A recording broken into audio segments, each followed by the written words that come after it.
Preparation তো আসলে শুরু হয়েছে 7 বছর আগে, যখন আমি কোনো প্রিপারেশন ছাড়া গিয়েছিলাম। আমার ন্যাশনাল ডিরেক্টর ছিলেন না, আমি একজন রিপ্রেজেন্টেটিভ হয়ে দেখেছি যে আসলে বাকি দেশরা কত ভালো করে প্রিপেয়ার করে যায়। ফিলিপিন্স, ইন্ডিয়া, তারা তো 16 বছর বয়সে বাচ্চাদেরকে ক্যাম্পে পাঠিয়ে দেয়, তখন থেকে তাদের ট্রেনিং। তো আমি করেছি কি, আমি কিছু ট্রেনিং নিয়ে এসেছিলাম ফিলিপিন্স থেকে, ইন্ডিয়া থেকে, এবং ওদেরকে ট্রেনিং দেওয়া শুরু হয়েছে সেই 2 বছর ধরে।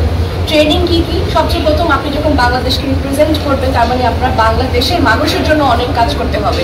আমরা যদি গত বছর দেখি, আমাদের অনেকগুলো ক্রাইসিস, ন্যাশনাল ক্রাইসিস ছিল, সেখানে আমি বলবো প্রত্যেকজন যে যার মতো করে তারা অনেক ফিল্ড লেভেলের কাজ করেছে। তাদেরকে আমি পাবলিক স্পিকিং শিখিয়েছি, তাদের ওয়াক খুব ইম্পর্টেন্ট ছিল, তাদের ডিসিপ্লিনটা খুব ইম্পর্টেন্ট ছিল। প্যাজেন্টে মানুষ মনে করে শুধু আমি সুন্দর করে ড্রেস পরে যাব, আমি একটা সুন্দর জামা বা জুয়েলারি পরলে আমার হয়ে গেল, সেটা না।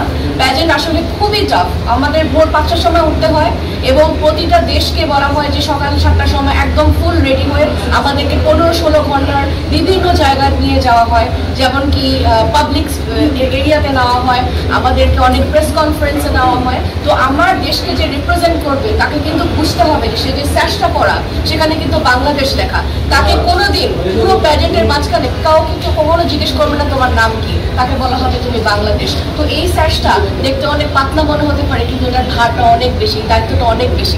আমি যখন গিয়েছিলাম প্রথমবার মালয়েশিয়াতে, মিস ট্যুরিজম বাংলাদেশে, ওখানে আপনারা জানেন যে অনেক প্রবাস বাঙালিরা থাকেন। আর আমি যে হোটেলে ছিলাম সেখানে আমি বলবো 80% ছিলেন বাংলাদেশি। এবং আমি যখন স্টেজে উঠেছি, আমি কাউকে জানতাম না, আমি 12 ঘন্টায় রেডি হয়েছিলাম, কিন্তু আমার জন্য যেই পরিমাণের সাপোর্ট দিয়েছে আমার প্রবাস বাঙালি, আমি ওদেরকে সবসময় বলেছি মাথায় রাখবা কাদেরকে তুমি রিপ্রেজেন্ট করছো। আমি নিজেও একজন প্রবাস বাঙালি, আমাকেও মাথায় রাখবা যে আমরা দেশের জন্য কত কিছু করি, শুধু একটু একটা সুখবরের জন্য।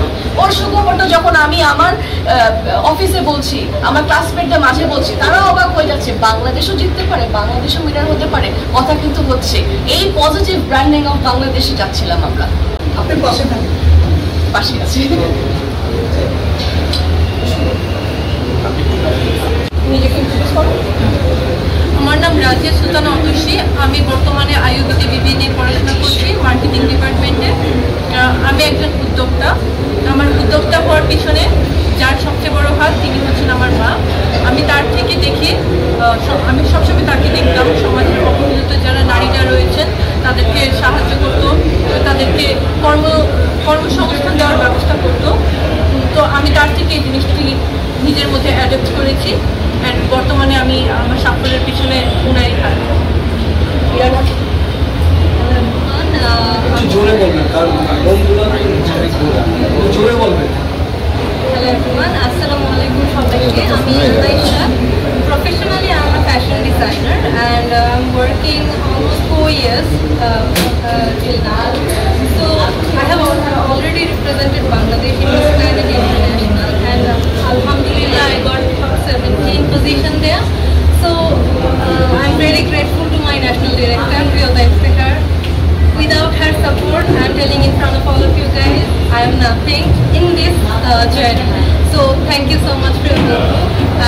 I appreciate a lot.